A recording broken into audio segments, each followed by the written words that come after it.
সপ্তাহে ২-১ দিন মাছ মাংস না খেয়ে একটু ভর্তা ভাজি খেলেন, কিংবা মাছ মাংস কিংবা শাকসবজির দাম কমানোর জন্য শাকসবজিওয়ালাদের সাথে একটু বার্গেনিং করলেন, একটু দামাদামি করলেন, কম টাকায় সংসার চালানো বা সংসার থেকে সাশ্রয়ের এই ধরনের কাজগুলো করা কিন্তু কোনো লজ্জার বিষয় না। আপনি আপনার সংসারের জন্য বা সংসারের ভবিষ্যতের জন্য ভালো কিছু করলেন, এই কারণে একটু কষ্ট করলেন, আজকে একটু স্যাক্রিফাইস করলেন, কালকে হয়তো বড় কিছু প্রাপ্তি ঘটবে। এই জিনিসগুলো নিয়ে কিন্তু লজ্জা পাওয়ার কিছু নেই, বরঞ্চ এটা অনেক গর্বের বিষয় যে আপনি আপনার সংসারের জন্য কিছু করতে পারছেন। আমাদের মধ্যে অনেকেই কিন্তু এই বিষয়গুলো নিয়ে লজ্জা পায়, কিংবা ঘরে কি রান্না করেছেন সেটা জিজ্ঞেস করলে হয়তোবা মিথ্যে বানিয়ে দিয়ে একটা কথা বলে, ভর্তা ভাজি দিয়ে খেলেও বলবে মাছ মাংস রান্না করেছি। তো এটা নিয়ে মিথ্যে কথা বলার বা এটা নিয়ে লজ্জা পাওয়ার কিছুই নেই। আপনি ভর্তা ভাজি খেলে কিংবা মাছ মাংস খেলেন, এটা কিন্তু কেউ দেখতে আসবে না, বা আপনি ভবিষ্যতে কোনো বিপদে পড়লে তারা কিন্তু আপনাকে এসে হেল্প করবে না। তাই আপনি ভর্তা ভাজি খান কিংবা মাছ মাংস খান, এটা নিয়ে লজ্জা পাওয়ার কিছুই নেই।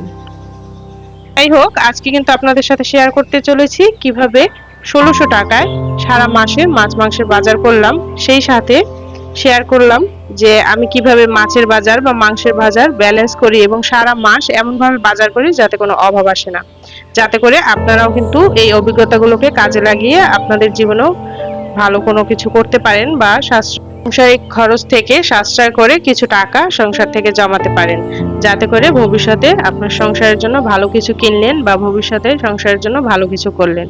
So hello everyone, good morning. কি অবস্থা, কেমন আছেন সবাই? আশা করছি যে যেখান থেকে আজকের ভিডিওটি দেখছেন সকলে খুব ভালো আছেন। বাংলাদেশের ছোট্ট নগরী আর আমার একান্ত প্রিয় প্রাণের শহর বরিশাল থেকে বলছি। নতুন আরো একটি সুন্দর দিনের সাথে শুরু করছি আজকের ব্লগটি। আর পুরো ব্লগটি যদি থাকতে পারেন আমার সাথে, আই হোপ আপনাদের ভালো লাগবে। তো এই তো সকালবেলা কিন্তু রান্নাঘর থেকে বাজার থেকে শুরু করলাম। তো এই ভিডিওটা কিন্তু গত মাসে করা, অথচ মাঝখানে অনেকদিন কিন্তু ভিডিও দেওয়া হয়নি, এক সপ্তাহ একদম ভিডিও দেওয়া অফ ছিল, যেহেতু অনেক বেশি ব্যস্ত ছিলাম। আপনারা তো জানেন আমি কিন্তু ওইভাবে রেগুলার ভিডিও দিতে পারি না, তবে অনেক আপুই কিন্তু অপেক্ষা করে থাকেন। তো ভিডিও শুরুতেই বলে নিচ্ছি, কাছের এবং দূরের, দেশ এবং দেশের বাইরে যে যেখান থেকে ভিডিওটি দেখা শুরু করেছেন, ভিডিও শুরুতে একটা লাইক দিয়ে তারপর বাকি ভিডিওটুকু কন্টিনিউ করার অনুরোধ জানাচ্ছি। আপনাদের একটা লাইকের মাধ্যমে কিন্তু কাজের উৎসাহ অনেক বেশি বেড়ে যায়।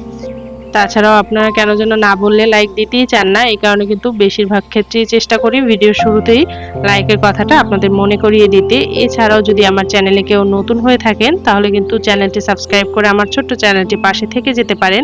আমার চ্যানেলে কিন্তু আমি প্রতিনিয়ত বিভিন্ন আর্থিক সংকট সমস্যার সমাধানের চেষ্টা করি এবং আপুদের আর্থিক সংকট সমস্যা নিয়ে আলোচনা করে থাকি, যাতে করে আপনারা বাস্তব জীবনে বা আমার অভিজ্ঞতাগুলো শেয়ার করি, আপনারা যাতে করে বাস্তব জীবনে কাজে খাটাতে পারেন এবং আপনাদের সংসার থেকেও সাশ্রয়ে সংসার খরচ করে কিছু টাকা জমাতে পারেন।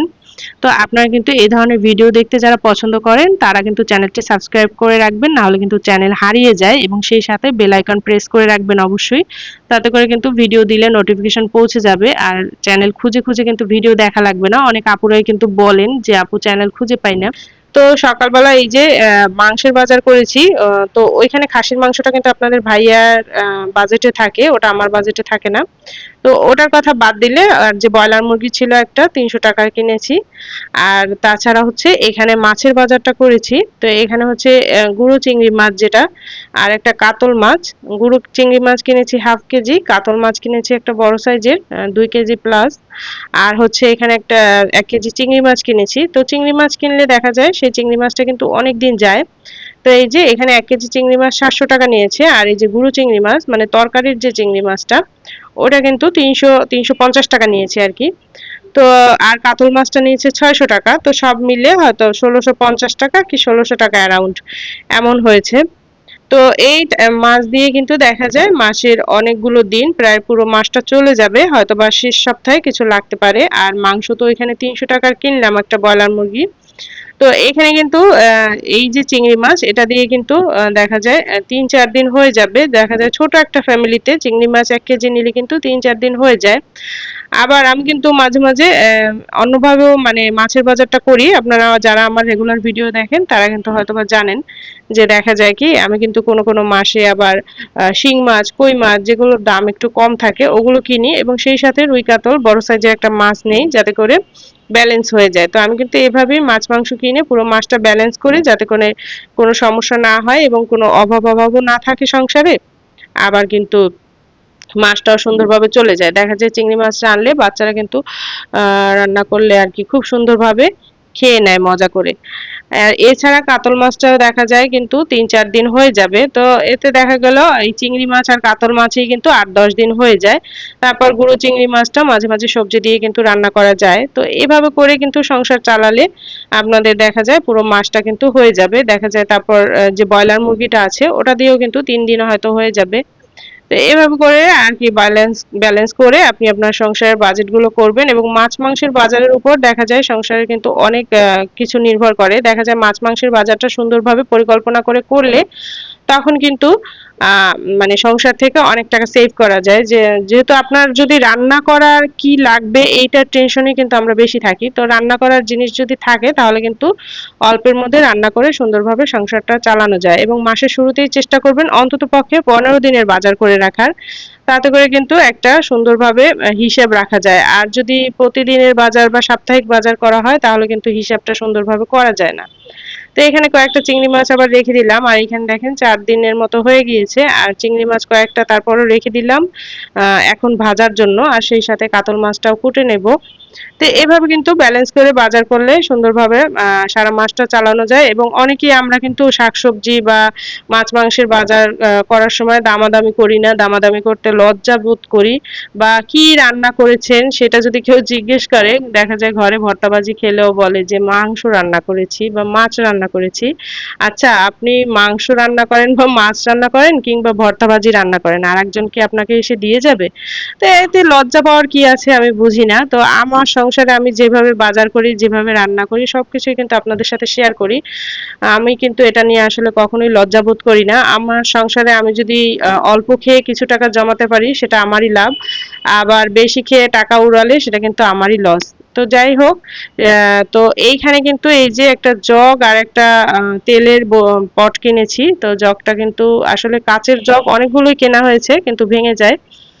যেহেতু বাচ্চাদের ঘর দেখা যায় ঠাস করে জগটা রাখে টেবিলের উপর ওই সেই সাথেই আর কি ভেঙে যায়। এখানে আবার একটা কিনেছি যেহেতু আমি ডিটক্স ওয়াটার খাবো তো ডিটক্স ওয়াটার বানাতে গেলে কিন্তু কাচের জগ লাগে তো এই কারণে কিনেছি জগটা উঠিয়ে রাখবো এখনই নামাবো না কয়েকটা দিন যাক দেখা যায় না হলে বাচ্চারা নষ্ট করে ফেলবে আর এখানে হচ্ছে সেই সাথে একটা তেলের পট নিয়েছি 200 টাকায় আমি কিন্তু জগ কিনতে গিয়েছিলাম তারপর তেলের পটটা পছন্দ হওয়ায় 200 টাকায় পেয়ে গেলাম যেহেতু নিয়ে আসলাম তবে তেলের পটটা কিন্তু পরদিনই আর কি ফেটে গিয়েছিল তো যাই হোক আসলে এই টাকাগুলো কিন্তু সংসার খরচ থেকে জমানো না এগুলো আপনাদের ভাইয়া আর কি বোনাসের টাকা যেহেতু ঈদে আমরা কোথাও বেড়াতে যাইনি তো আপনাদের ভাইয়া বললো যেহেতু কোথাও বেড়াতে যাওনি তো চলো সংসারের জন্য কিছু কিনে দেই তো সেই হিসেবে কিন্তু ঘুরতে না গিয়ে আমরা এই সংসারের কাজগুলো করেছি আর যে কাচের জগটা ওটা কিন্তু নিয়েছিল ১২০০ টাকা আর হচ্ছে এই তেলের পটটা আর কি ২০০ টাকা তো সব মিলে ১৪০০ টাকা ঘুরতে গেলে কিন্তু আর এগুলো হতো না তো এই জন্য বললাম যে আসলে একটু স্যাক্রিফাইস করে সংসারের জন্য একটা কিছু করা ভালো তবে সবসময় যে স্যাক্রিফাইস করবেন তাও না দেখা যায় মাঝে মাঝে ঘুরতে যাওয়া উচিত বাচ্চাদের জন্য আবার মাঝে মাঝে কিন্তু না গেলেও হয় তো ২-১ বছর হয়তোবা ঘুরতে গেলাম না, কিছু করলাম, আবার তারপর আবার ঘুরতে গেলাম। এভাবে ব্যালেন্স করেই আসলে কিন্তু জীবনে সব ক্ষেত্রে চলতে হয়। আর এখানে এই যে ডাল রান্না করে আমি কিন্তু যেহেতু ডাল আমার বাসায় একদম লাগে হয়তোবা ২-৩ চামচ। তো এই কারণে ডাল কিন্তু প্রতিদিন ফেলানো যায়। এই কারণে কিন্তু একসাথে সিদ্ধ করে এভাবে রেখে দিলাম। শুধু যেদিন লাগবে যতটুকু বাগার দিয়ে নেই। মানে পেঁয়াজ মরিচ বা ফোড়ন দিয়ে আরকি বাগার দিয়ে নেই। তো যাই হোক ভিডিওটি অনেক দূর কিন্তু চলে এসেছি আর আজকে কিন্তু অনেক দিন পর ভিডিও দিতে বসেছি তো এই ভিডিওগুলো কিন্তু অনেক আগে শুট করা ছিল তারপর কিন্তু ভিডিওর ভয়েস দিতে আসলে দেরি হয়ে যায় দেখা যায় কি বাসাবাড়ির কিন্তু কাজ চলছে অনেক আপুরে কিন্তু জানেন বাসাবাড়ির কাজ চলছে আর বাসাবাড়ির কাজ কিন্তু একদিন দুই দিনে শেষ হয় না দেখা যায় ৩ মাস ৬ মাস এমন কিন্তু লেগে যায় তো এবার কিন্তু বছরের শুরু থেকেই কাজ চলছে আর এখনো চলছে তো এই কারণে বাচ্চাদের স্কুল কাজ বাজ সব মিলিয়ে কিন্তু ওরকম দেয়া হয় না তো আমি চেষ্টা করি যে রেগুলার হওয়ার তারপর কেন যেন পারি না আসলে ইউটিউব কিন্তু অনেক বেশি ধৈর্যের একটা জায়গা এখানে কিন্তু দেখা যায় অনেক ধৈর্য নিয়ে তারপর লেগে থাকতে হয়, আর আমার যেহেতু ধৈর্য কম এই কারণে কিন্তু শত চেষ্টা করেও ইউটিউবে রেগুলার হতে পারি না, মাঝে মাঝে ভাবি ছেড়েই দেব, কিন্তু অনেক আপুরা এত বেশি ভালোবাসা দিয়েছেন এবং এত বেশি ভালোবাসেন সেই ভিডিওর শুরু থেকে, মানে চ্যানেলের শুরু থেকে দেখা যায় কি আপুরা কিন্তু অনেক বেশি অপেক্ষা করে থাকেন। আবার দেখা যায় যেসব আপুরা শুরু থেকে আছেন সেই সব আপুরা অনেকদিন পর ভিডিও দিলেও কিন্তু এসে কমেন্ট করে যান, তখন কিন্তু আসলে এত বেশি ভালো লাগে আর একদম মনটা ভরে যায়। তো ওইসব আপুদের জন্য কিন্তু মন থেকে আমার অনেক অনেক দোয়া থাকবে, এবং ওইসব আপুদের পরিবারের জন্য তারা যেন অনেক বেশি ভালো থাকেন। তো আপুদের জন্য কিন্তু সবসময় দোয়া থাকবে, এবং ওইসব আপুদের জন্য কিন্তু আমার আসলে ভালোবাসা এবং শ্রদ্ধার শেষ নেই। যতই বেশি মানে বলবো ততই মনে হয় কম বলা হবে। কারণ দূর থেকে, শুধুমাত্র দূর থেকে একটা মানুষকে এত বেশি ভালোবাসা আপনারা দিয়েছেন, যার কারণে কিন্তু অনেক সময় ভাবি ইউটিউব ছেড়ে দেবো, তারপর কিন্তু মানে ছাড়তে পারি না, আবার চলে আসি অনেকদিন পর হলেও। যাই হোক, আপুরাও কিন্তু আমার জন্য অনেক বেশি দোয়া করবেন, আর আপুদের জন্য আমার কিন্তু সবসময় অনেক দোয়া থাকবে। তো এখানে কিন্তু এই যে চিংড়ি মাছগুলো রান্না করেছিলাম, যেগুলো কালকে এনেছি, আর নারকেল দিয়ে চিংড়ি মাছ ভুনা খেতে কিন্তু অনেক বেশি ভালো লাগে, মনে হয় আর কিছু দরকারই হয় না। তো নারকেল দিয়ে চিংড়ি মাছ ভুনা হলে মনে হয় এক প্লেট ভাত একদম শেষ করে ফেলা যায়, অন্য কিছুর আর দরকার হয় না। তো এই চিংড়ি মাছ ভুনা, নারকেল চিংড়ি ভুনা কিন্তু দেখা যায় আমি আমার মেয়ে অনেক বেশি পছন্দ করি। তারপরে আপনাদের ভাইয়া গ্যাস্ট্রিকের কারণে কিন্তু বেশি একটা খেতে পারে না, তো তার জন্য হয়তোবা অল্প করে খাবে এবং সেই সাথে ডিম ভেজে দেব। তো আসলে একটা পরিবারে থাকতে গেলে কিন্তু সবার কথাই চিন্তা করতে হয়, বাচ্চাদের কথাও যেমন চিন্তা করতে হয়, আবার পরিবারে যে অন্যান্য বড় সদস্য আছে তাদের কথাও কিন্তু সবসময় চিন্তা করবেন। দেখা যায় আপনি যেহেতু সংসারের প্রধান একজন মানুষ, তো আপনার উচিত সবার কথা চিন্তা করে তারপর কিন্তু সংসারের বাজার আজার, রান্না বান্না সবকিছু করা। তো এই কারণে বলি, সবসময় বাজার করার সময় পরিবারের কোন সদস্য কি খায় সেটাও কিন্তু মাথায় রাখবেন, বা কোনটা খেতে পছন্দ করে। কারণ পুরো একটা মাস ৩০টা দিন সংসারে রান্নাবান্না যেহেতু চলে, তো ৩০টা দিন চালানো কিন্তু কম কোনো কথা না, অনেকটা পরিকল্পনা করে নিতে হয়। তো মাসের শুরুতেই প্রত্যেকটা দিন কি রান্না করবেন বা কি বাজার করবেন সেটা কিন্তু মাসের শুরুতেই পরিকল্পনা করে নিবেন, যে আমি সপ্তাহে এইটা রান্না করব, বা সপ্তাহে ২ দিন আমি মাছ খাবো, ২ দিন মাংস খাবো, ২ দিন ডিম খাবো, বা একদিন সবজি নিরামিষ খাবো। তো এমনভাবে কিন্তু পরিকল্পনা করে তারপর বাজার করবেন। জীবনে সফল হতে গেলে পরিকল্পনা অনেক বেশি জরুরি, এবং সেই পরিকল্পনাটা কিন্তু সব দিক থেকে আপনাকে করতে হবে। শুধু রান্না-বান্না, সংসার খরচ না, বাচ্চাদের পড়াশোনা, বা আপনি ভবিষ্যতে আপনার সংসারকে কোন জায়গায় নিতে চান, বাচ্চাদের কোন জায়গায় প্রতিষ্ঠিত করতে চান, এই সবকিছুই কিন্তু আপনাকে পরিকল্পনা করে নিতে হবে। আমি সবসময় বলি শুধু খাবো, দাবো, ঘুমাবো, জীবন চলে যাবে। জীবনটা কিন্তু এতটা সহজ না। আপনাকে পরিকল্পনা করে আগে থেকে সবকিছু চিন্তা করে তারপর কিন্তু সামনে আগাতে হবে, এবং সেই সাথে ধৈর্য জিনিসটা তো অবশ্যই থাকতে হবে। তো যাই হোক, এখানে কিন্তু কথা বলতে বলতে এই যে আমি সবজিটাও রান্না করে নিচ্ছি আর কি। তো ওখানে ডাল, চিংড়ি মাছ ওগুলো রান্না করেছি। তো চিংড়ি মাছটা কিন্তু আমি একবেলা খাবো, আর একবেলা কিন্তু এই শুধুমাত্র ভাতই খাবো না, মানে এই সবজিটা খাবো। এই কারণে কিন্তু এই যে ডায়েটের সবজিটা প্রথমে ভুলে আর কি সয়াবিন তেল দিয়ে নিয়েছিলাম, আর এখন আবার কিন্তু পরে একটু সরিষার তেল দিয়েছি। তো ডায়েটে কিন্তু সয়াবিন তেল খাওয়া যায় না, সরিষার তেল এবং ঘি এগুলো দিয়ে রান্না করতে হয়। তো ঘিও কিন্তু আছে বাসায়, তবে ঘির ফ্লেভারটা কিন্তু সবজিতে আমার তেমন একটা ভালো লাগে না, এই কারণে সরিষার তেল দিয়ে তারপর কিন্তু সবজিটা রান্না করলাম। আর আজকের ওয়েদারটাও কিন্তু দারুণ ছিল, এই কারণে একটু জানলা দিয়ে আপনাদের দেখাচ্ছিলাম।